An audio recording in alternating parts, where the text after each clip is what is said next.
గిద్దలూరు నియోజకవర్గ కూటమి అభ్యర్థిగా ముత్తుముల అశోక్ రెడ్డి నామినేషన్ దాఖలు చేశారు. అశోక్ రెడ్డి నామినేషన్ కార్యక్రమానికి గిద్దలూరు నియోజకవర్గం నలుమూలల నుంచి ప్రజలు, అభిమానులు, కార్యకర్తలు భారీ సంఖ్యలో పాల్గొన్నారు. తన నామినేషన్ కార్యక్రమానికి హాజరైన ప్రతి ఒక్కరికి పేరు పేరున ధన్యవాదాలు తెలిపారు. వైసీపీ పాలనలో గిద్దలూరు పూర్తిగా వెనకబడిపోయిందని విమర్శించారు. స్థానికుడైన తనను రాబోయే ఎన్నికల్లో భారీ మెజార్టీతో గెలిపించాలని ఆయన ఓటర్లను అభ్యర్థించారు.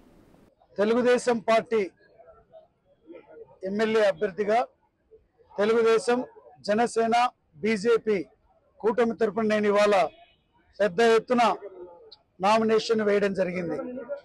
ఈరోజు నామినేషన్కి వేలాదిగా జనం తరలి వచ్చి ఈ కార్యక్రమాన్ని దిగ్విజయం చేసిన తీరు చూస్తే రేపొద్దున మే 13వ తారీఖు నాడు జరుగుతున్నటువంటి ఎన్నికలలో గిద్దలూరు నియోజకవర్గంలో తెలుగుదేశం పార్టీ ఎమ్మెల్యే అభ్యర్థిని నేను ఖచ్చితంగా విజయం సాధించడం ఖాయమనేటువంటి నమ్మకం నాకు సంపూర్ణంగా ఉంది.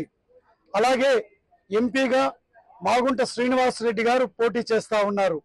వారు కూడా ఈ నియోజకవర్గంలో అలాగే మా ఒంగోలు పార్లమెంట్లో ఎంపీగా వారు కూడా గెలవడం ఖాయమని మాకు సంపూర్ణమైనటువంటి నమ్మకం ఉంది.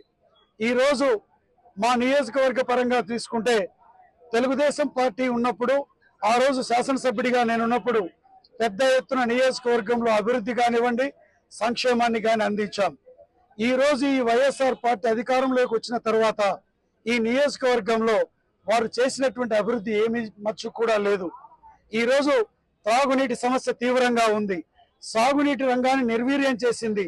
వెలుగొండ ప్రాజెక్టుని మాకు ద్వారా నీరు అందిస్తామని చెప్పి ఈ రోజు కేవలం జాతికి అంకితం చేశామని చెప్తున్నారు తప్పితే 1 ఎకరాకు మా పశ్చిమ ప్రకాశంలో సాగునీరు అందించినటువంటి దాఖలాలు లేవు.